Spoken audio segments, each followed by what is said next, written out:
Okay. You can follow? Okay, good. Jayanilo Premadana Koruna Prachur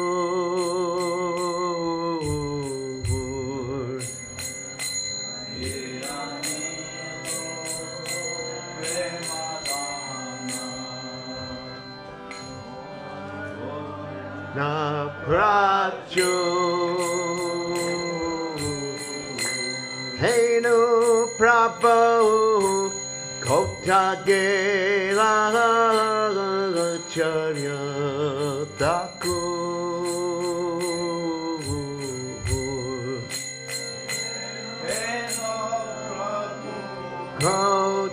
Kotagela Charya Thakur Kahamura Saruprupa Kahasanakhan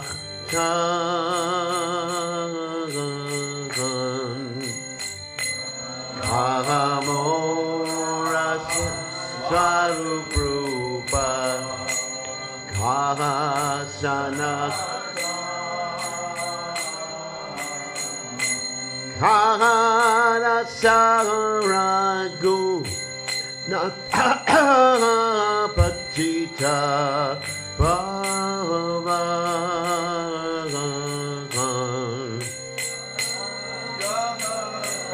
Gunata Patita Bhavavan Kahamura Matajuga Kaha Kavira Kahamura Bhatta Yuga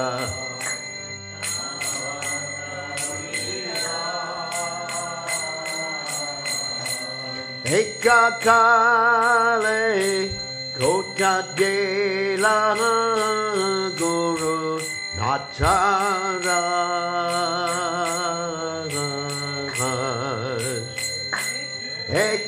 Ekakale Kotagela Guru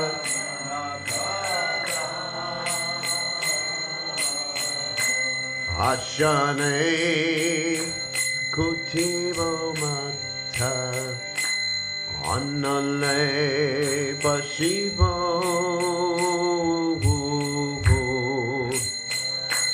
Ashane Kutivo Mata Annale Pashivo Goranga Gunera Nere Kotagele Papo Goranga Gunera Nere Kotagele Papo Se Sabat Sangira Sange Jekoiro Vilas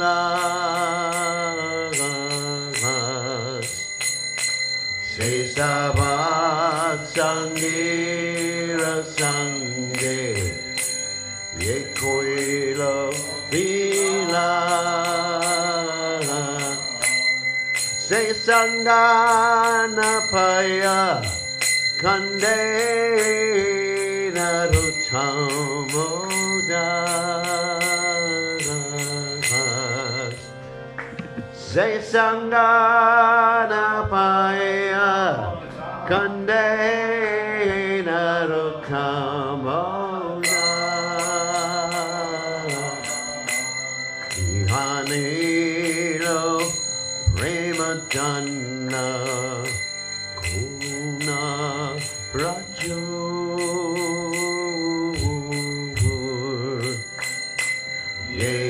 Yehanilo Premadana Kuna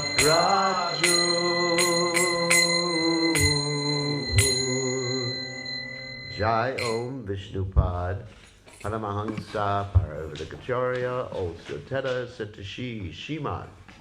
His Divine Grace, Abhaya Charanada Bhaktivedanta Goswami, Srila Prabhupada Ki Jai, Iskan Founder Acharya, Srila Prabhupada Ki Jai. Anandagoti Vaishnava Vrindi Ki Jai, Namacharya, Srila Haridas Thakur Ki Jai.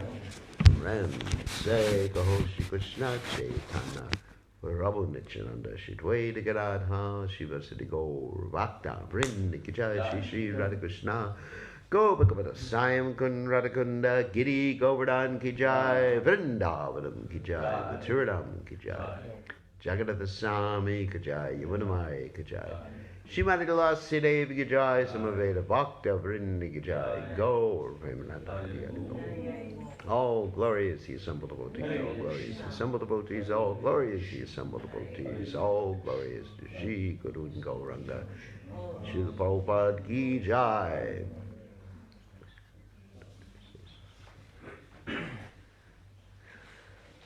So I will just read the translation of this poem written by Narottama Das Thakur, who brought the treasure of divine love and who was filled with compassion and mercy. Where is such a personality as Srinivasa Acharya gone? Where are my Swarup, Damodar, and Rupa Goswami? Where is Sanatan? Where is Raghunath Das, the savior of the fallen? Where are my Raghunath Bhattan, Gopal Bhattan? Where is Krishnadas Kavi Raj? Where did Lord Gauranga, the great dancer, suddenly go? I will smash my head against the rock and enter into the fire. Where will I find Lord Gauranga, the reservoir of all wonderful qualities?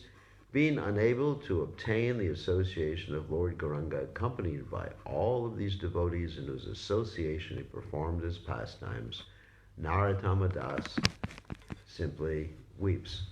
So as I mentioned, today is the commemoration of the disappearance day of Srivasa Thakur. So, Om Gana Timirandashta Gananjana Shalakaya Chakshur Meditam Yena Tasmai. Keeps slipping. Tasmai Shri Gurave Namaha. So, we'll speak a little bit about Srivasa Thakur. We'll probably take up the whole class time. And for me, it's a very important day, too, because it's the day I took sannyas in 1978, so 41 years of ecstasy. So, anyway, so we're all aware that Srivasa Thakur is one of the members of the Panchatattva. So the word tattva is something that's very interesting. The word tat basically means that. So it's a category, tattva.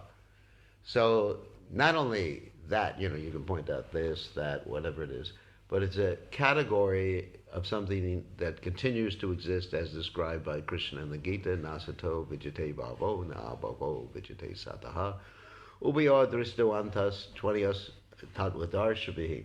That is something that continues to exist.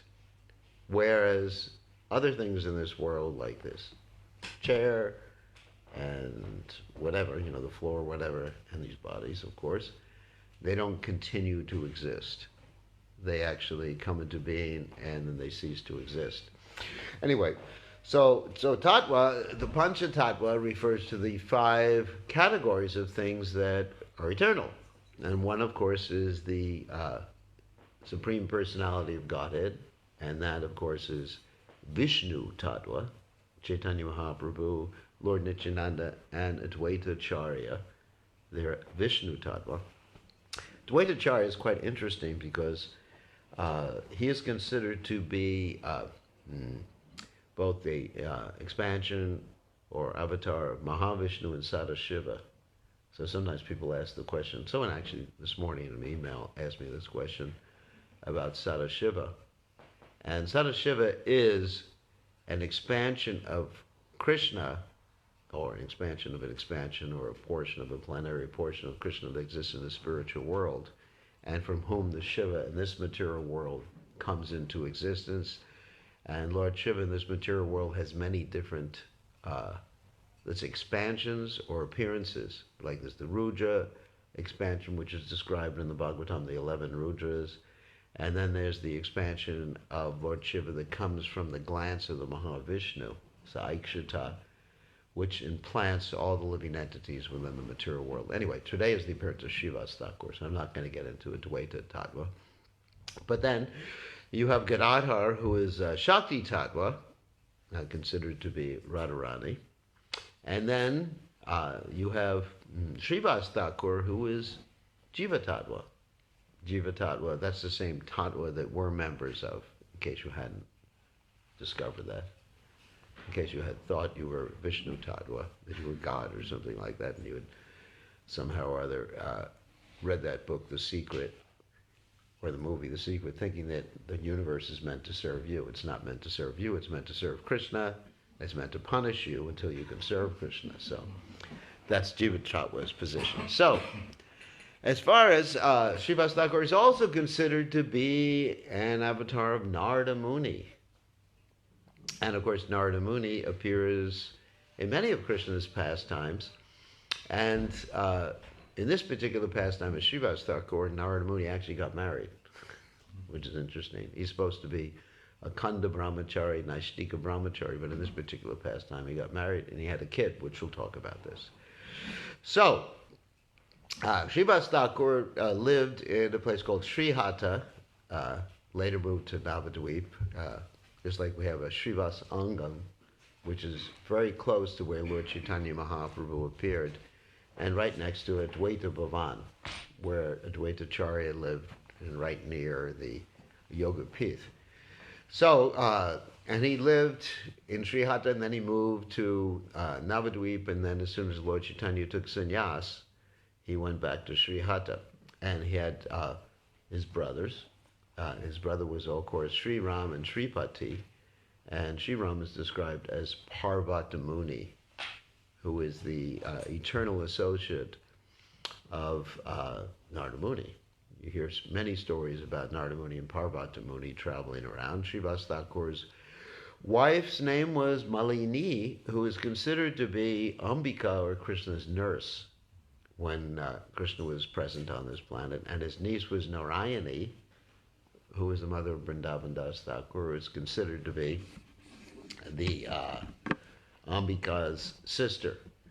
So Srivasa Thakur was the friend of Jagannath Mishra.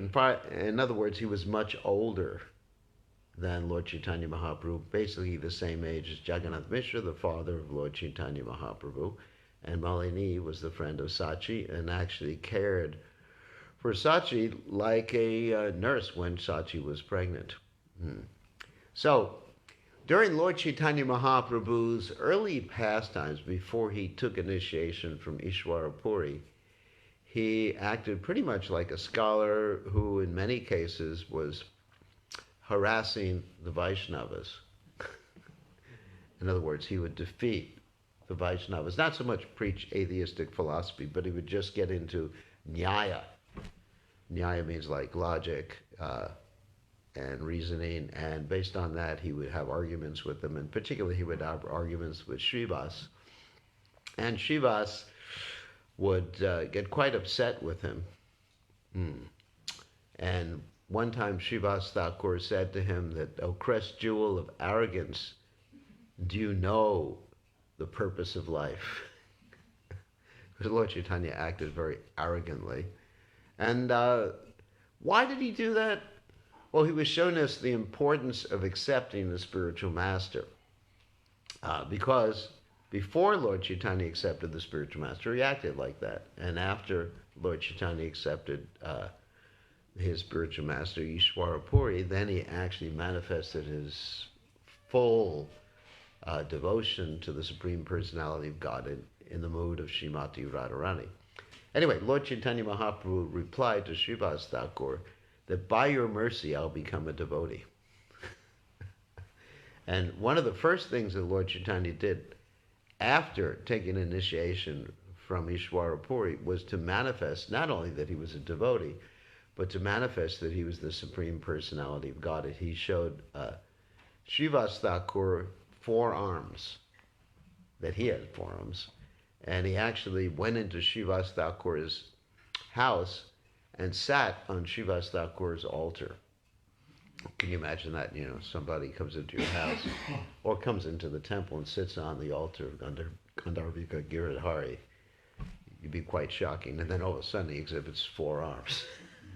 And that's what Srivasa saw. And then when Srivasa saw that, he offered these wonderful prayers, which I'm going to read right now, at Lord Chaitanya Mahaprabhu's lotus feet. My obeisances at the lotus feet of the support of the entire universe, Vishwambar, whose bodily color is like that of a newly arrived rain cloud and whose garments are the color of a thunderbolt.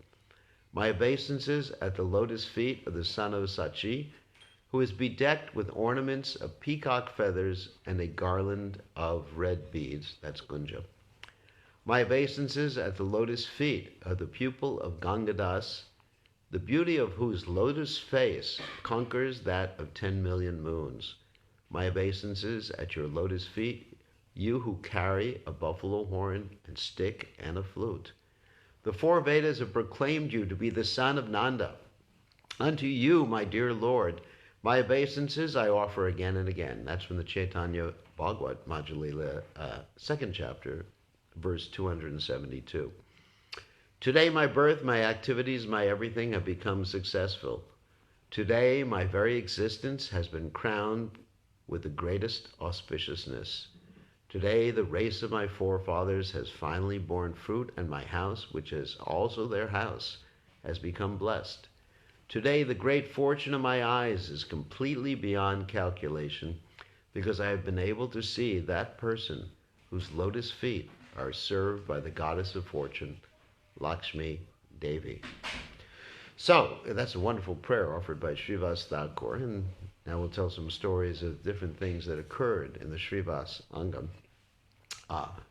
One point is that anybody who served Srivasa Thakur became very, very dear to Lord Chaitanya Mahaprabhu. There's 2 stories about that. One is that Srivasa Thakur had a servant named Dukhi, which means unhappy, and Lord Chaitanya Mahaprabhu reinitiated her as Sukhi and made her happy and made her a pure devotee of the Supreme Personality of Godhead. Another story is even more radical, that Srivasa Thakur had a tailor who was a meat eater. And because he served Srivasa Thakur, then he got the mercy of Lord Chaitanya Mahaprabhu and became a pure devotee. That's amazing. You know, generally we think if someone is eating meat or breaking the regulated principles or whatever, he or she is not going to be able to take up devotional service. But by the mercy of Lord Chaitanya, I'm not saying that this excuses any of us. Please don't take this out of context and criticize me. But in this particular case, by the mercy of Lord Chaitanya Mahaprabhu, a dog can swim an ocean, a blind man can see. So this is the real point. Not that we neglect the regulated principles, but we obtain the mercy of Lord Chaitanya through his pure devotees, especially through his divine grace, Srila Prabhupada. And that's the secret of success. And how do you obtain the mercy of someone like Srila Prabhupada? Well, first of all, follow the basic principles, instructions of Srila Prabhupada, and secondly, dedicate yourself to his mission. I mean, that's one thing that I think has been a little neglected in the preaching or in the teachings so far in Krishna consciousness. In the modern day ISKCON movement, we, instead of just concentrating on the basic principles of Krishna consciousness, we should be talking about Prabhupada's mission and encourage people to become attached to Srila Prabhupada's mission. Because Prabhupada is very much mission focused, not so much focused on just going back to Godhead. Just like one of my disciples just left his body the other day, and his daughter was saying, "Has he gone back to Godhead? Has he gone back to Godhead? Has he gone back to Godhead?" I said, that's not so important. He's engaged, because he was chanting and had devotees around him. I said he's engaged in serving Prabhupada's mission. And that's non-different than going back to Godhead. So, anyway, Lord Chaitanya's mercy. So another famous story that Srila Prabhupada told, and is also told in the Chaitanya Charitamrita, is about Srivasa Thakur's son. He had one son.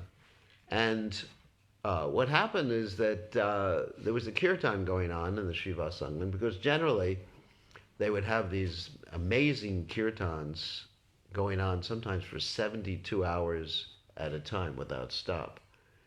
And during this kirtan, Lord Chaitanya Mahaprabhu was dancing in ecstasy, and Srivasa Thakur's only son passed away. And Srivasa Thakur noticed that his wife, Malini, was crying. And he said, "What are you crying about?" And she explained that she was crying because her son had passed away, which is a natural response from a mother, isn't it? As far as I know, the child passes away. And Srivasa Thakur got angry with her. He said, "Unless you stop crying, I'm going to give you something really to cry about." Because he was known to have a little bit of a temper. Not that he abused anybody, but he had a temper. And so she somehow or other wiped her eyes, didn't cry, because he didn't want to disturb Lord Chaitanya Mahaprabhu's kirtan. And then Lord Chaitanya continued his kirtan. At the end of the kirtan, what happened is that Lord Chaitanya Mahaprabhu said, "Something has happened in this house that perhaps is not so auspicious, so tell me." And Srivasa Thakur said, "It's just a little thing, just some soul passed away." And Lord Chaitanya said, "Why didn't you tell me?" And Srivasa Thakur said, "I didn't want to stop the flow of the nectar of your kirtan." And Lord Chaitanya Mahaprabhu said, "Where is that boy who passed away?" And Srivasa Thakur said, "He's in this other room." They went to the other room. Lord Chaitanya put his hand on the boy's chest.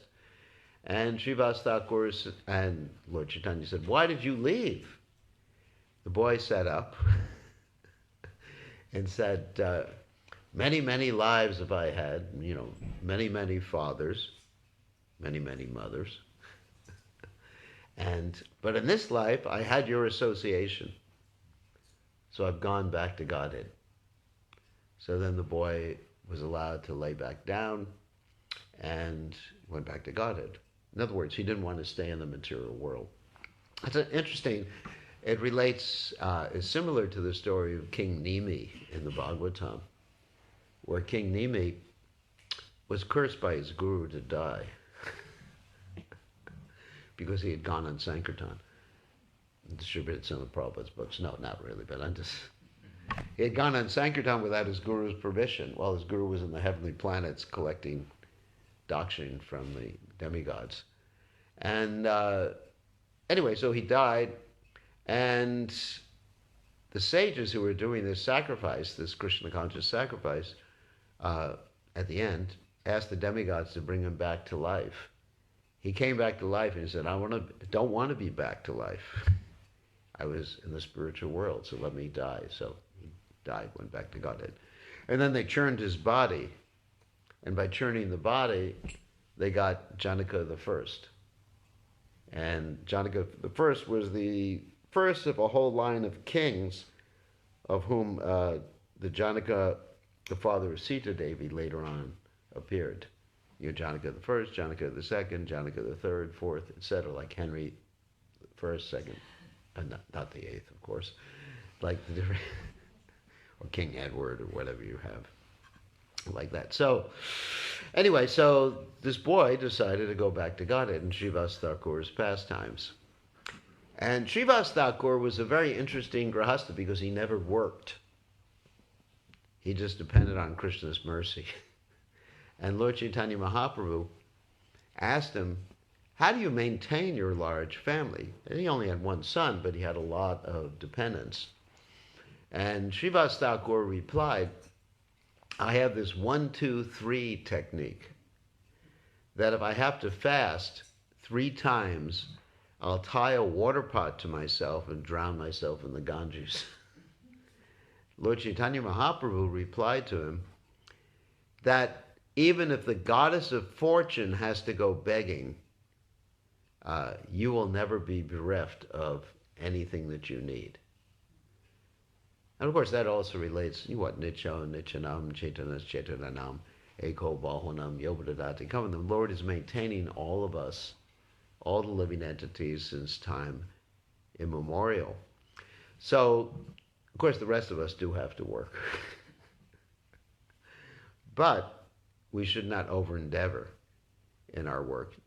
What we generally find that devotees, they just over-endeavor, and let's say they get a house that's too big, or get a car that's too expensive, and then spend all their time, men and women, man and wife, both working to support what they have. So, that was Srivasa Thakura's method of maintaining himself. Another story is the Devananda Pandit story. Now, Srivasa Thakura, being a great devotee, Jai Shri Shri Gandharvika Giridhari, being a great devotee of the Lord, he loved to hear Srimad Bhagavatam. And so whenever he would hear Bhagavatam, he would manifest the different bhavas. Now, according to the workings or the writings of Srila Rupa Goswami, there's the Vibhava, there's the Anubhava, the Sattvika Bhava, the Vyabhachari Bhava, and the Sthai Bhava, these different types of bhavas. Or Vibhava refers to things that stimulate the other bhavas. For example, there's Krishna, Gandharvika Giridhari. So when we look at Krishna, Krishna himself stimulates emotions. Just like yesterday we came here to see the deities, first thing, and then right on Krishna's garland and Srimati Radharani's garland with butterflies. You saw that? It was amazing. For basically hours they were there, switching garlands I took pictures of it. They came around 8 o'clock in the morning. And they were there when I arrived at 10. Yeah. And I First posted. one and then a second. It was amazing. I posted it on Facebook. Devotees were amazed. So that was something that stimulated my emotions. I said, wow. So that's called a vibhava. Or even things that are connected to Krishna. For example, Mukunda, one time, Krishna's associate, Lord Chaitanya's associate, saw a peacock fan that was fanning the kazi, and he fell down from the dais in which he was standing. So that's called a vibhava. So the Bhagavatam is a stimulation for ecstasy for devotees. Just like even if a devotee sees the Bhagavatam on the shelf, looks and sees the Bhagavatam, then it stimulates the ecstasy, because the Bhagavatam is the book Krishna. So, Srivasa Thakur one time was walking by a Bhagavatam class that was given by this person, Devananda Panda. And when he heard the Bhagavatam being spoken by Devananda Panda, he immediately fell down on the ground, shivered in ecstasy, but unfortunately Devananda Pandit's disciples and those who were in the class picked up Srivasa Thakur and chucked him out of the class. I mean, I'd probably do the same thing. If one of you started like rolling on the ground, I'd say, take him out of here. But unfortunately, or fortunately for me, it wouldn't be Srivasa Thakur, but in this particular case, it was Srivasa Thakur. And Devananda Pandit, he had committed this great offense by allowing that to happen. Just by allowing a offense to happen, you're actually culpable for that same offense. Just like when Grandfather Bhishma allowed the attempted disrobing of Draupadi, he was culpable for doing that, just as if he himself had actually participated in that heinous act. So Devananda Pandit continued on his way, giving class. One day, Lord Chaitanya Mahaprabhu happened to walk by Devananda's class as he was giving the class. And Lord Chaitanya Mahaprabhu shouted out, "This Devananda Pandit, he will never understand Bhagavatam." That would also be shocking if someone came by in the window there and said, this Pure Krishna Goswami, he'll never understand Bhagavatam. Oh my God. So Lord Chaitanya, but this was Lord Chaitanya. And so Devananda Pandit, he didn't respond to that. So basically he lost his ability to understand the Bhagavatam because he had committed an offense against Srivasa Thakur. Later on, he was able to serve this other great devotee of Lord Chaitanya named Prakeshwara Pandit. Prakeshwara Pandit was dancing, and he was guarding Prakeshwara Pandit because Prakeshwara Pandit could dance for 72 hours without stopping. Lord Chaitanya would call Virkeshwara Pandit one of his wings. He said, if I had two devotees like Virkeshwara Pandit, I could fly in the air. So then he served Virkeshwara Pandit, and later on he paid obeisances to Srivasa Thakur, and then Lord Chaitanya accepted him, and he was forgiven. Srivasa Thakur also played Narada Muni in the plays that Lord Chaitanya Mahaprabhu did in Srivasangam. And there's many descriptions of these plays in the Chaitanya Bhagavatam and the Chaitanya Mangal. Another interesting story about someone committing an offense against Srivasa Thakur is the Gopala Chapala story. Gopala Chapala was very upset because he wasn't allowed to enter Srivasangam, because when they had these all-night kirtans, they would station someone to make sure that the person was a pure devotee before they can enter in. I guess it's more or less like a bouncer in the bar, you know. Someone will create problems. So they wouldn't let him in. And he got so upset that he decided to do something, I don't know if you all know this word, he decided to frame Srivasa Thakur. Framing someone means someone didn't do a crime, but you plant the ingredients there that make it appear that they did a crime. For example, in certain countries, if they want to put someone in jail, they'll plant drugs in their house. That's called framing someone. And then they arrest them and they discover the drugs and they put them in jail. So in this particular case, it wasn't drugs, of course. This particular individual wanted to accuse or have people think that Srivasa Thakur was worshipping Durga instead of Krishna, secretly worshipping Durga. So right outside of Srivasa Thakur's house, the Srivasangam, he put the ingredients for worshipping Durga, like vermilion and other things, right at the door. Srivasa Thakur wakes up and he sees all these ingredients. And, very humbly, he doesn't get defensive. He says, oh, now you all know I'm worshipping Durga.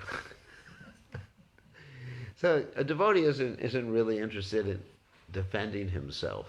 A pure devotee like that, in defending himself. Okay, you think I'm guilty, whatever, just leave me alone, let me chant Hare Krishna. So he called for a sweeper. Guy took this away. This is in the Chaitanya Charitamrita, also the story. And the guy took all the ingredients away. Then Gopal Chapala, after 3 days, contracted leprosy. And leprosy is really heavy, Your nose sort of like melts off, your fingers melt off. So he had these worms that were in his body.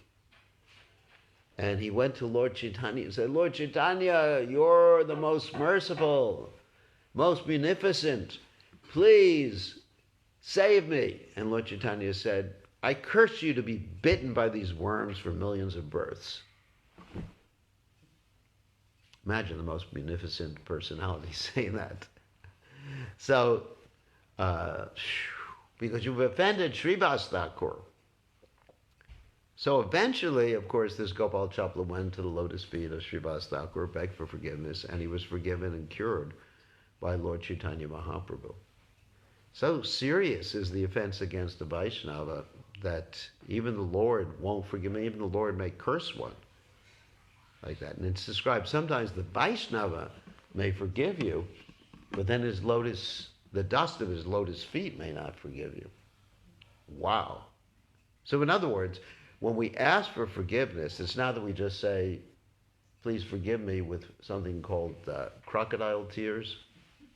You know what crocodile tears are? That means just false tears. But we actually have a service attitude and we serve the person. Because at the feet means service. It's not that we have some foot fetish in the Krishna consciousness movement. But when we talk about feet, or let's say when we look at the feet of the deity, which is what we're supposed to do when we're taking darshan, is that we immediately, try this sometime, meditate on the feet of Krishna, and immediately you want to serve. And if you go up to the face immediately, you just think, I'm the enjoyer of the face. It's an interesting phenomena that I've experienced. But the feet means I'm supposed to serve. supposed to please you. And then if you have that attitude, you're forgiven if you've committed an offense. Okay. One time, Lord Chaitanya, so many interesting stories about Srivasa Thakur. Lord Chaitanya wanted to test Srivasa Thakur's love for Lord Nityananda. He said to Srivasa Thakur, this Nityananda, nobody knows what caste he is. Why do you let him in your house? And Srivasa Thakur replied, look, I have faith in Lord Nityananda. Even if he goes to a liquor store or he marries a Muslim girl, I will not be dissuaded from my faith in Lord Nityananda. And then Lord Chaitanya embraced Srivasa Thakur, being very, very pleased with him.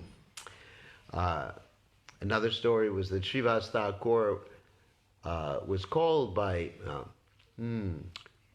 Sachimata one time because Lord Chaitanya had this, what apparently was a wind disorder. Another wind disorder, that's Ayurvedic, means that someone appears to be a little crazy. And he said, no, this is not a wind disorder. This is pure love of God. Srivasa Thakur's wife was actually a very great devotee too.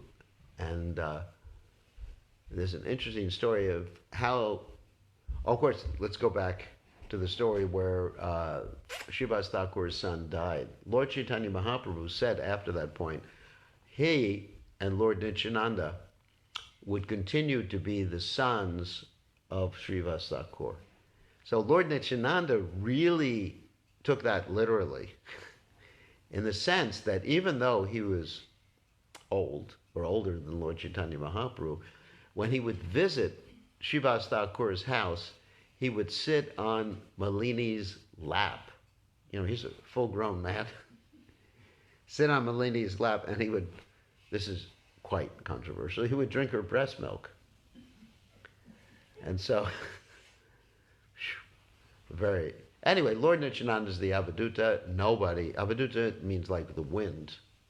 There's nothing, no rule and regulation. He doesn't function under the ordinary jurisdiction of the material energy, the rules and regulations of the material energy. Don't imitate him. Don't be an Avaduta. So another time, Lord Nityananda went over to Srivasa Thakur's house, and he was sitting with Malini, and a crow stole the ghee pot from Malini, the ghee pot in which the ghee for the deity worship was kept. The crow had flown away with it. And Malini was getting quite nervous because she thought that her husband, Srivas, as I mentioned before, he did have a little bit of a temper, was going to get angry with her. And so Lord Nityananda said, you know, what's the problem? And she said the crow has taken the ghee pot. Lord Nityananda said, okay, crow, bring the ghee pot back. And the crow brought the ghee pot back. As I mentioned before, only pure devotees were allowed in the Srivasangam during the kirtan. One time, Srivasa Thakur's mother-in-law snuck in, and she was hiding behind the drapes. And Lord Chaitanya Mahaprabhu was having his kirtan, and as he was having his kirtan, he kept chanting, but he said, there's no ecstasy today. I'm not experiencing any ecstasy. And he said, someone must be here who doesn't belong here. So they looked all around, opened up the drapes, and there was this old lady, a mother-in-law, just sitting there. And Srivasa Thakur said, get rid of her. So they threw her out. Nothing against mothers-in-laws. They can be nice too. And another time, there was a gentleman who lived only by drinking milk, and Srivasa Thakur thought, well, this is a pure soul. Let him into the kirtan. And then Lord Chaitanya had a similar response, that he didn't feel any ecstasy. And Srivasa Thakur explained that there's a gentleman who only lives by drinking milk. He must be pure. And Lord Chaitanya said, this is not a quality of pure devotional service, that you only live by drinking milk. But this Brahmin surrendered to Lord Chaitanya, and later on he was let back into the kirtan. So only pure devotees were there, and so Srivasa Thakur was instrumental in starting Lord Chaitanya Mahaprabhu's Sankirtan movement. So today is glorious disappearance day, or the commemoration of his disappearance day. Does anyone have any questions about Srivasa Thakur? Questions? Yes. I have a question about one of your remarks. About what? One of your comments during the Class, okay. class. You mentioned about the goal. Well, Prabhupada was very much into the mission. Mission. Compared to going back to Godhead. Yeah. And we seem to more and more hear about going back to Godhead. Yeah, we're personally interested, right? Yeah. Is that considered a selfish endeavor? Well, Prabhupada, here's an interesting story. One time a devotee said to Prabhupada, I just want to serve, I don't want to go back to God. And Prabhupada said, you should want to go back to God. But Prabhupada was addressing that according to time, place, and circumstance. Now, let's go back to the 1960s and 70s when I joined the movement. There was very much a mood of save the world. We would go on Sankirtan, you probably would like this, from 7 o'clock in the morning until 8 o'clock at night distributing Prabhupada's books. Because the whole mood, the mission statement, in ISKCON we don't really have a clear mission statement. It's a problem. Like every successful company has a mission statement, one sentence that people can concentrate on, like Starbucks, I forget their mission. It's something about give the world a unique coffee experience or something. And they're very successful. I mean, I travel a lot. Anywhere in the world, there's Starbucks. And I'm not saying it's only because of the mission statement, it's because people are addicted too. Like I was in an airport at like 4 o'clock in the morning. People were lined up for hundreds of people just to get their shot of drugs. So our mission statement, even though it was unspoken during the 1960s and 70s, was to save the world. Save the world with Krishna consciousness. We didn't really write it down like that. And that's really why I joined the Krishna consciousness movement.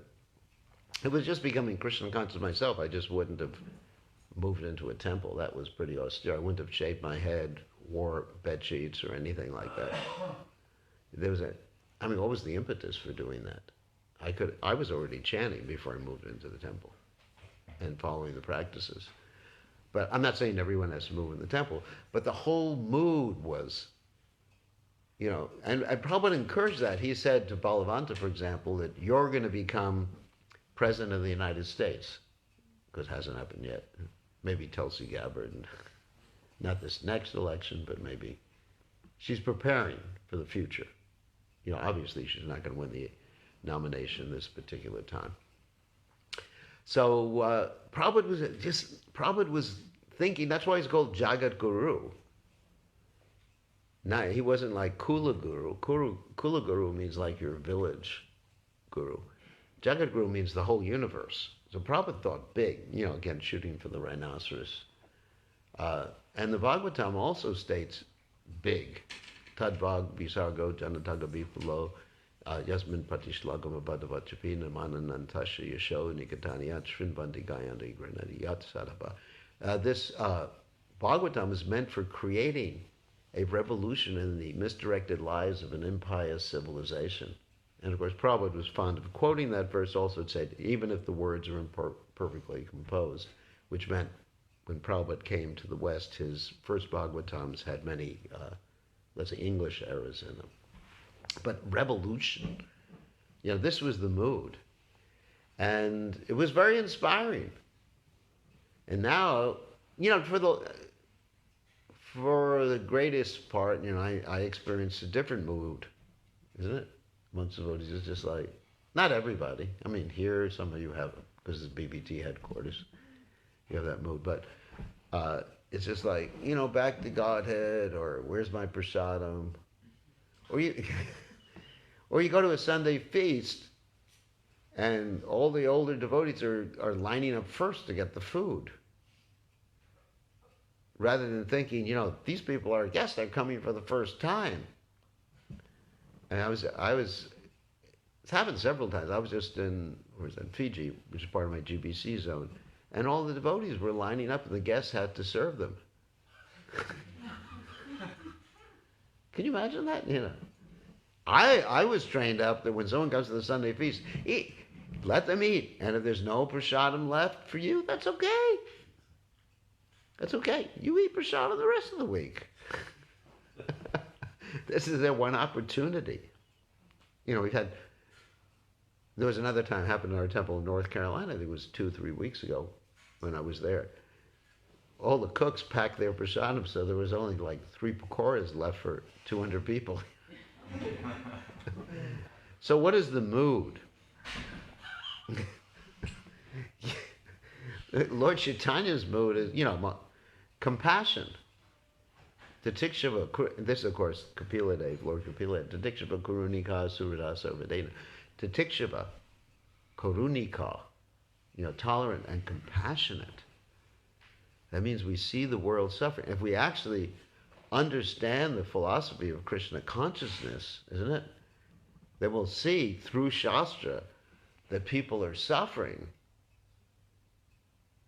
You know, just like that story in Australia where there was a lady in a burning building, the devotees were downstairs preparing for the Rath Yatra.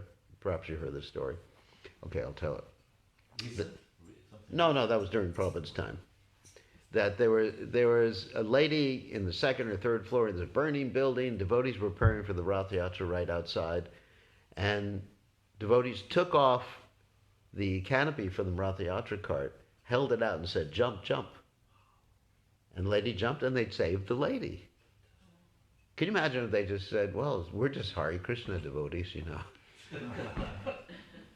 We're just going to chant for you as you burn to death." Sounds familiar. So, yeah, there's a mission. I'm sure you experienced that too, Lita Gopinath too, isn't it? In the beginning, mission? Because you joined in the early, not super early days like me, but it was like that. And so we need that, you know, talking, you know, more book distribution. Well, see, you inspired me. This is an advertisement. So, you know, so we need to feel that people need these books. They need the holy name. They need prasadam. And that has to be, that was the focus in Prabhupada's consciousness. And Bhakti Siddhanta Saraswati Thakur, I mean, he was willing to make so many adjustments to give people Krishna consciousness. I mean, there's the story that was told that he was even arranging for meat to be fed to some Britishers who were coming to Mayapur. Prabhupada, when he started to establish the temple in Mumbai, which is Bombay in those days, he wanted a smoking room in the temple, not in the temple, in the hotel, so people would feel comfortable about coming, because the whole impetus was like compassion. Panchakalpa Tarubhyascha, Kripa Sindhu. Kripa Sindhu means like an ocean of compassion. Like, compassion means you, paradukha dukhi, you feel others suffering or impending suffering to be more important than your own life. So it's important. I mean, at least that's my memory of the Krishna conscious movement. And that's how our movement should be. It should be, let's go out. And some places, like in our temple, well, many temples in the United States and I think Europe, they get the whole congregation out distributing books. You know, monthly Sankirtan festival. That's Vaishya started that program, which is pretty wonderful. So my experience is, if we're immersed in that mood of helping people, we forget about our own problems. We see things in the right perspective. And I think that the mood has somewhat shifted in the last 15 years, I think, 15, 20 years, to more like going back to Godhead. And I was thinking about that the other day, and I was thinking, you know, I just want to please Prabhupada. I mean, that's bhakti. That's how you go back to Godhead, by not wanting to go back to Godhead. It's like a catch-22, you know. If you're thinking, I just want to get back, that's liberation, basically. I mean, it's an impetus, yes. We understand Chaturvibha Bhajanti Mam. 4 types of people come to Krishna. It's the beginning stage. Yes, I want to get out of the material world. Material world's miserable. Get me out of this miserable position. Save me, Krishna. Okay, That's fine. To start. But ultimately, if we do want to go back to God, then we have to come to the point, I just want to please you. Mama Janmani Janmanishvare Bhavata Bhakti Ahoituki Twaye. And so that means basically pleasing Prabhupada. And pleasing Prabhupada means, spreading Krishna consciousness or giving people Krishna consciousness. And I think last time I was here, I told the story of how I personally experienced that with Prabhupada. That when I explained to Prabhupada that in 1 month in the temple that I was in charge of in Venezuela, that's when Venezuela was actually stable. They had petrodollars then. Now the country's a complete mess. So I explained to Prabhupada that we did 35,000 hardbound Bhagavad Gitas in 1 month in a city that had basically 1.5 million people in it. Not bad. And Prabhupada's eyes opened wide. I mean, I very rarely would you see Prabhupada just like go, wow. He didn't say wow, but his eyes opened wide. And then I explained to Prabhupada that this one devotee, one of the devotees had distributed 10,000 of those Gitas in 1 month. And Prabhupada said, he has the mercy of Krishna. And as I mentioned, I was feeling envious because I was the temple president. Don't I get any credit? And he said, you all have the mercy of Krishna. And then he said, well, it's just like the gopis. They're better. So anyway, so it was interesting. It was interesting. So to me, that's Krishna consciousness. Rather than, getting back to Godhead, understanding your spiritual identity, your Siddhadeya. I'm a gopi, I'm a coward boy, I'm a rock, whatever. To me, it'd be nice to understand what I am, but, it'd be nice, but it's not really what I'm focused on. To me, because when Prabhupada was present, everyone was focused on pleasing Prabhupada. You get a letter from Prabhupada and you drop everything just to do what Prabhupada wanted, isn't it? It's just like Prabhupada said. One time he wrote a letter, he said, everyone should just eat once a day and go on Sankirtan. Everybody started doing that and people started dropping like flies because they couldn't eat. But Prabhupada was just making... It was good hyperbole, making an emphasis. Sometimes Prabhupada's instructions were just like to stir you into action rather than just, you got to follow the exact word of the instruction. So it was exciting. That I like that excitement, isn't it? It's fun. Krishna consciousness that is fun. We were having so much fun distributing Prabhupada's books that we would, when we came back at night, we were shaking in ecstasy. And, we'd listen to Prabhupada's tapes, and you can actually hear the tape. It's like what Huxley said, the doors of perception became open. Don't want to refer to him, but anyway. So it's like someone wiped something from your glasses, your eyes, and cleaned your ears out, and you were able to hear Prabhupada for the first time after being very much mission-focused like that. Is that right? Yeah, you can see I'm a little excited about it. Isn't every movement going through that stage first the pioneer spirit? Yeah. Then comes more organization, more bureaucracy, and I sympathize with you. You need bureaucracy, or some is needed. But you can't lose that spirit. Yeah. Even you see, let's take an organization that's very much organized, Jehovah's Witnesses. They still seem to maintain their spirit of giving out their watchtower, and they get everybody to go out. And I don't think the bureaucracy or having an organization will necessarily impede the missionary spirit if it's done properly. Although Bhaktisiddhanta Saraswati Thakur said that. He said there's never a religion that wasn't destroyed or something like that by institutionalization. Those aren't the exact words. So we have to be careful Excuse about. me, what did you say? He said I'll have to get you the exact quote later. There has never been, sort of like a spiritual society or a religion that the spirit hasn't been destroyed because of the bureaucracy. That's not his exact words. Okay, but paraphrase. There has Paraphrase. been an organization that has not been. Yeah, it has not. The original Okay. spirit has not been dissipated Wow. by that. So Okay. it's a challenge. But still, he wanted bureaucracy. He wanted a GBC. He wanted organization. It's a necessary. It's not an evil, but it's necessary in order to carry out Prabhupada's mission. So if you think of it, if you take your priorities, that's the mission, and that's the reason we have the bureaucracy.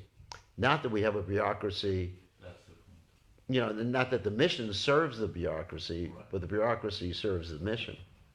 So that's why we need a mission statement. And I think that's really lacking right now. Something that everybody, in one sentence, that everybody can really focus on. And just like a mantra. Because successful companies have that. You have a mantra. Save the. I'm not saying that I'm going to give everybody a mission statement, but save the world or something like. Obviously that's too. Anyway, it's overused. But something that really can inspire people to focus on Prabhupada, and so you please Prabhupada. That's how you become a pure devotee. That's my understanding of how to be a pure devotee. It's service. Jivara Surupa Hoy. Nitya Krishna Das. And Nitya Krishna Das means we're servants of a servant of a servant. Of a servant, Gopi Bharata Padakamala Dasa Dasa Dasa Dasa. Yes, Lita Gopinath, you have a question. But wasn't there something, I remember devotees used to talk, when they were talking about book distribution, like saving the world one book at a time.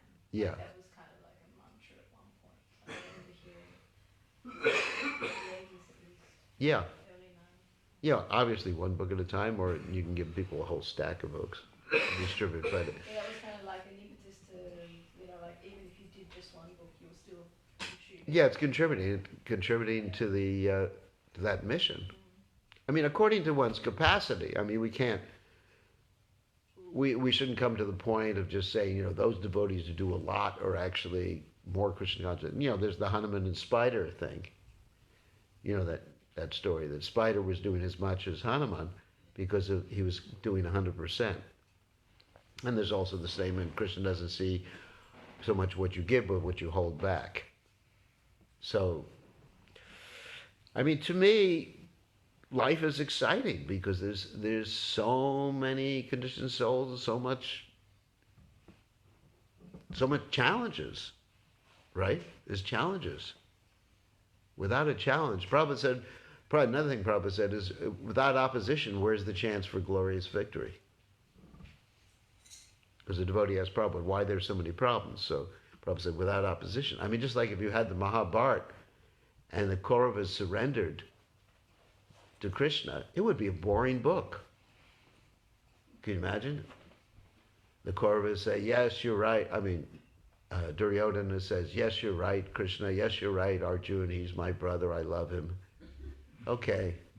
I'm not interested in reading such a book. It's quite boring. So, there has to be a challenge. I mean, the gopis have challenges. Krishna leaves them. That's a challenge. It's purification. It's, purification, because we misuse or overuse the word purification in Krishna consciousness. Just like every time you get sick, like you have a car accident, you're getting purified. If you overeat and you get indigestion, you're getting purified. I remember I joined the movement, everything had too many hot peppers in it. So I was having indigestion. Yeah, this is purification for you, Prabhu. Temple president yells at you, you're getting purified. I don't think we should use that word purification that much. So my point is that, that we have a mission. And it's exciting. It's really, to me, it's really exciting. No one else here is excited? No. It's just that old-time sannyasi speaking, old man. He's just thinking of the good old days. It's like people sit in America, you know, the old people sit on rocking chairs and they drink their mint julep. Mint julep, you know that? No. No. Anyway, it's an alcoholic drink. And in the South, they said, remember Herman, how we used to do this? And they rock like that. So they, you know, an old sannyasi comes here and you tell them like good old days. Okay. When are you leaving, Maharaj? So anyway, so any other questions or comments? Yes. Oh, Ramar or Jainanda, yeah. Jainanda. I'm wondering about this particular pastime when Srivasa died. Mm-hmm. He didn't want to interfere in Maharaj's kirtan, so that sounds like a very controversial pastime in many ways. So how could that be explained to somebody who is not familiar with Krishna consciousness? Well, Lord Chaitanya didn't kill him. I mean, that would have been really controversial, but. No, I mean the controversy. Yeah, that Srivasa Thakur told his wife not to cry, and not to stop the kirtan. Well, it wasn't going to make a difference. First of all, the best thing for the son is that if he heard Lord Chaitanya's kirtan as he was leaving his body. So a devotee's compassion. Thank you for asking the question because the answer is coming. Because a devotee's compassion is not sentimental; it's to do the best thing for someone. Like Prabhupada gave the example of a boy who had jaundice and he wasn't supposed to eat fried food, and his brother, being sentimental, gave him fried food and made the person more sick. So the best thing is actually chanting the holy name. So that was the best thing for the son, rather than to hear women crying. I'll give you one example of something of the opposite that happened to me. I went to a cremation once. Actually, at my age, I'm going to funerals regularly. Hopefully not my own. But anyway, so when you get my age, you have someone who several people who die who you know every week. It's just like, you know. So anyways, I went to this funeral. That was a cremation, and at this particular cremation, they let women into the crematorium. That's prohibited this is amongst Indians. And I was thinking, why do they let them in? Anyway, not that I know anything about women. I'm very liberal and everything like that. But I'll tell you why. So we were having a kirtan as they were doing the cremation, you know, Hare Krishna, Hare Krishna. Then all of a sudden, there were 20 women who started to wail. And it wasn't like in Mayapur you go, you know, the auspicious sound. It was wailing, and it was piercing the ether, probably calling some ghosts. So they were wailing. And then the men who just wanted to support their wives told me, stop the kirtan. Get out of here. I thought, oh my God. Confirmed. So I thought, oh my God. I mean, the most auspicious thing is this kirtan, is this guy's body is being cremated. And out of sentiment, you know, the cremation, the guy's probably hovering around his body still, because that's why we have cremation, so that the person will just leave the body. You know, because you see your body. It's like people have these near-death experiences. You know, they look down and they see, oh, the ambulance is around my body, the police are there. Wow, pretty cool. And then they're called back into their body, right? And it's called NDE, near-death experience. It's also OBE, out-of-body experience. So the guy was probably hovering around his body, and he was getting ready to leave his body. The most auspicious thing is to hear the chanting of the Lord's holy names. Instead, he hears a lot of people wailing. It reminds me of a story, Plato, story of Socrates. And Socrates is in the dialogue called the Phaedo, where Socrates took the hemlock And his wife comes and she starts crying. And Socrates says, get her out of here. He said, I'm not, basically he tells everybody he's not the body. I'm not, nothing, this is not against women, not against wives or anything like that. Believe me, I'll probably get lynched after this class. I am not chauvinist, I'm the opposite, I'm very liberal. But basically, you don't want to have a lot of people crying when someone leaves the body. How about that explanation? And so, basically, Srivasa Thakur didn't want to stop the kirtan, but also he was thinking of his son's welfare. Because the son later on said, I left during the kirtan. So if he said, I left while all the ladies were crying, it wouldn't have had the same effect. Okay? So that's compassion. Compassion doesn't mean you blow on a boil, you find some antiseptic. Like Prabhupada talked about blowing on a boil. You actually lance the boil, do something practical. So even though, sentimental, I don't want to hurt you by lancing your boil, my dear son. Or you go to the dentist and he says, this won't hurt. That means it's really going to hurt. So, Sasaki, you had a question? Yes, I thought I could add that sometimes when the story is told, there's an image that the death is kept secret, and the whole person, we don't want to mention him and like that. But when you tell it like that, it's actually you tell a story which can end in two different options, and then if they would have ended the kirtan, then the whole scenario would have ended in everybody crying like that.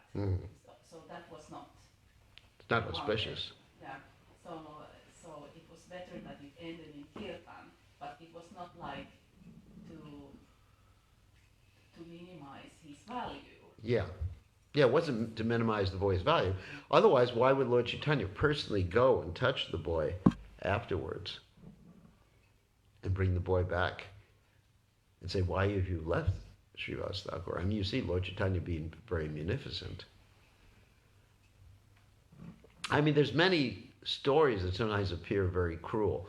I mean, I was thinking that someone asked me about this story the other day about Lord Ramchandra sending Sita Devi away. Of course, what some washermen said.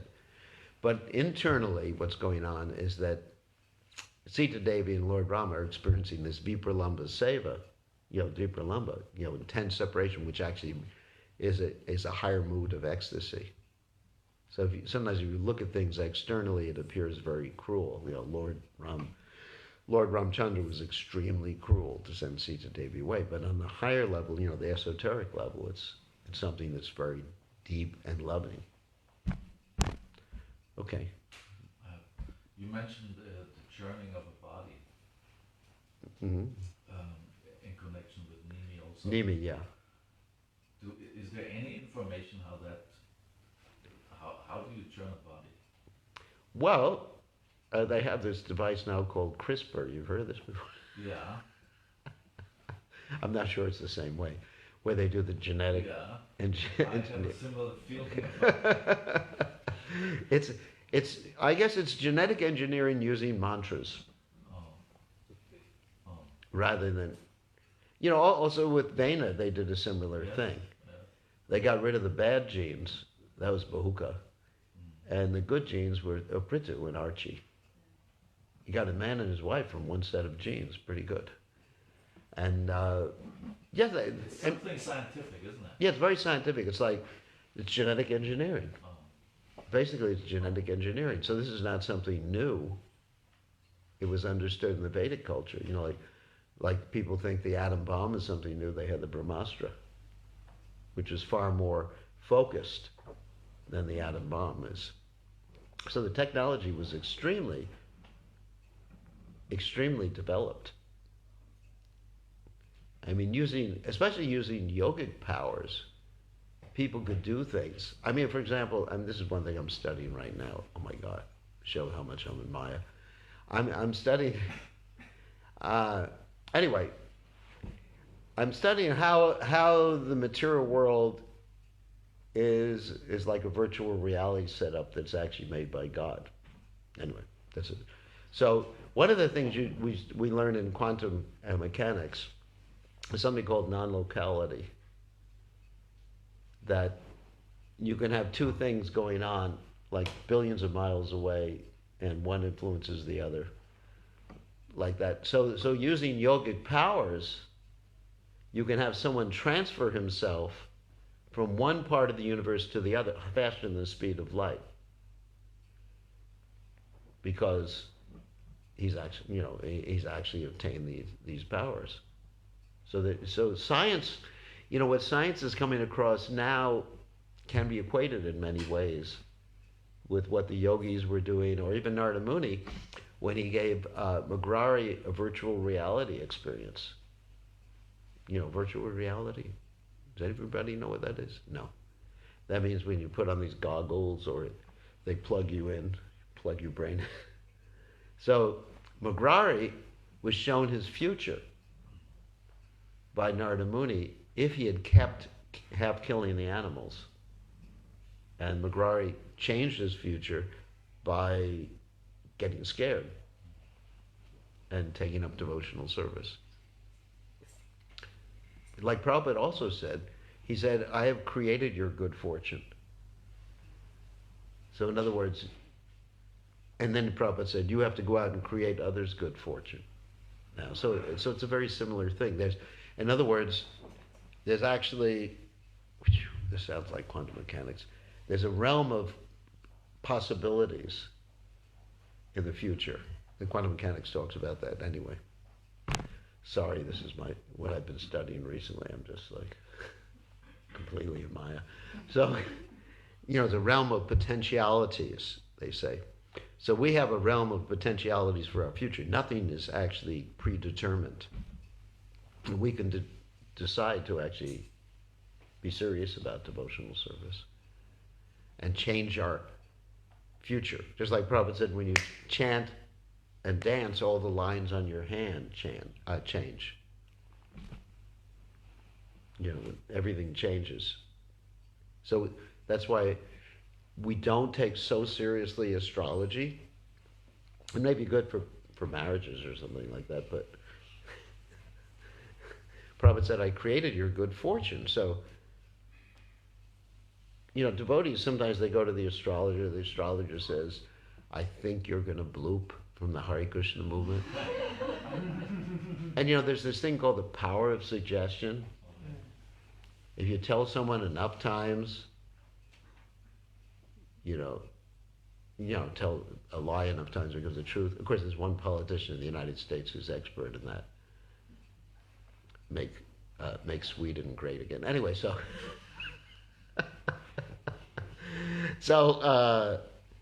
there's a power of suggestion. People hear this from an astrologer and they think, yeah, that's what's going to happen. I'm going through my Saturn period. Oh no. One astrologer told me I was going to die several told me I was going to die when I was 55. I was just waiting. Hare Krishna, don't talk to me, Prabhu. Don't turn on the computer, Tomorrow I turn 55. I was disappointed I didn't die. Or maybe I wasn't disappointed. And then someone said, oh yeah, this is one of my godbrothers, another sannyasi who's expert in astrology, said, your next year is going to be the worst year in your Krishna consciousness. It was the best year I ever had. It's fantastic. I've been chanting better, reading the Bhagavatam more, it was the best year I ever had. I didn't get sick. There's the Krishna factor, so. Yeah. Is he asked for cheaters? Cheated. Yeah, this world. Is it the cheaters and the cheaters? I'm not saying the astrologers are cheaters. They may be very good astrologers. But Krishna consciousness, according to Bhaktivinoda Thakura, when you chant Hare Krishna, even the parabdha karma gets dissolved. We have to have faith in the holy names. In the process of Krishna consciousness, it changes everything. even the parabdha karma. I've had arguments with devotees about this. They say, no, not the parabdha karma. If you have the parabdha karma, you would die. I said, no, Krishna maintains you up to that point. And he gives you a token reaction. Yeah, the fab slows down, you get a token reaction, but that's Krishna administering the token reaction. It's no longer just the mechanistic laws of karma. So the Krishna consciousness, we are so fortunate. I mean, there's so, it's amazing. Krishna consciousness is amazing. That's all I can say. I think we should end now because it's time for prasadam, right? I have so many questions, but All right. Tomorrow we can have more questions. Srini has a question. But many devotees and many people, they go to the astrologer. They go to Australia? they go to the astrologer. Astrologer. Oh, they went to Australia. I'd like to go to Australia. Well, they get. Many sannyasis from the Hare Krishna, they go there. I just use a crystal ball. That's quicker than an astrologer. That's a joke. Pendulum. Pendulums or Ouija boards. Yes, they're also good. Ouija board. Mirror, mirror on the wall. Who's the best sannyasi? Anyway, so. Yeah, I mean, you can find out. I mean, it's like getting a weather report. I'm not decrying astrology.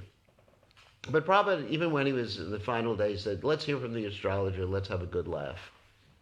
Basically, Prabhupada said, it's up to, there's the Krishna factor. And even, you know, what is that song, Kesara Sara? You know the song? The future is not ours to see, Kesara Sara.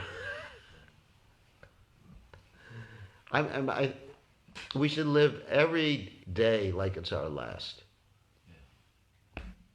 I mean, it's the last, take every opportunity to serve Krishna. So let them go to astrologers. I mean, the only time I use astrologers right now is someone says they want to marry someone else, and I say, all right, see if you're the same Ghana, whatever, and see if you're and sometimes, we had some marriages where, that's perfect, they were married for many lifetimes. Worst marriage possible after they get married. So, yeah.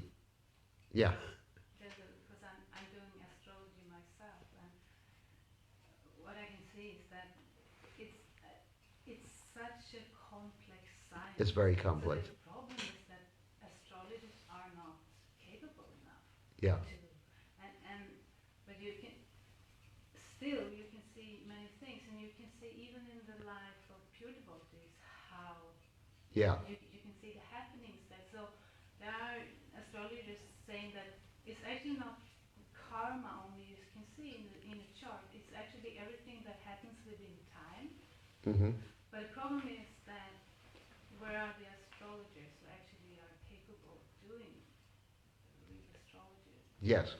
But also, to add something to that, in addition to the Krishna factor, consciousness changes matter. There's another important discovery of quantum mechanics, is that by measuring something, you can, let's use the example of a photon. By measuring where a photon goes, you can change it from a wave to a particle. Double slit. Yeah, the double slit experiment. And even if you measure it after it goes through the double slit, it figures out that you're going to measure it after. You understand what I mean?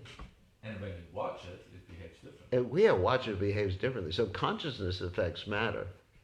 And we have the ability, even on the mundane sphere, what to speak of the spiritual sphere, to actually change it. I mean, it's a common understanding that many chronic diseases come from different states of mind or consciousness. Now, I'm not criticizing, astrology is good. Don't want to criticize your astrology, and I do use it when I'm trying to help people get together, marriages. One of sannyasi's main businesses. is arranging marriages. You know. In this kind, you go to temples and you say, "I have a girl for you."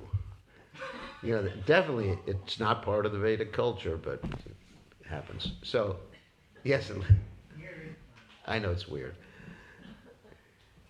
I think we hear about the prospect, we hear about free will, and any astrologer, tarot reader, or that, they said, we'd be out of the business if your life was good. If you'd actually listened, remember you have free will. So that's something I always hear. Yeah. A good one will always say, look, this is what we can say, whatever, we can read your chart, read the cards, whatever, but Yeah. You can change it because you have free will, and it's in our philosophy as well. Yeah. We can change our destiny by chanting Hare Krishna, because that's our choice.